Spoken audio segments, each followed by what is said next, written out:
अस्सलाम वालेकुम नाज़रीन, मैं हूँ करन्नाज। चलते हैं खबरों की जानिब। मोहम्मद अली मिर्जा पर कातिलाना हमला नाकाम, पुलिस की जवाबी फायरिंग में हमलावर हलाक। अदनान रॉबर्ट जेलम से मारूफ मजहबी स्कॉलर और यूट्यूबर इंजीनियर मोहम्मद अली मिर्जा एक बार फिर कातिलाना हमले में बाल बाल बच गए।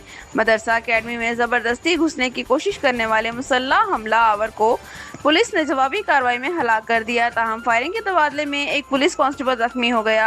हमलावर की हलाकत और पुलिस की बहादुरी ज़राए के मुताबिक अफसोसनाक वाकया इस वक्त पेश आया जब एक नामालूम मुसल्लह शख्स ने इंजीनियर मोहम्मद अली मिर्जा की एकेडमी में जबरदस्ती दाखिल होने की कोशिश की। तैनात सिक्योरिटी एहलकार ने जब इसे रोकने की कोशिश की तो हमला आवर ने फायरिंग शुरू कर दी, जिसकी कार्रवाई मौके पर मौजूद पुलिस एहलकारों ने फौरी पेशावराना रद्द-ए-अमल का मुजाहरा किया। कांस्टेबल एहसन यानी ने अपनी जान खतरे में डालकर हमलावर को रोकने की कोशिश की, जिसके नतीजे में जख्मी हो गए। हमलावर का अंजाम पुलिस की भरपूर जवाबी फायरिंग के नतीजे में हमलावर मौके पर ही हलाक हो गया।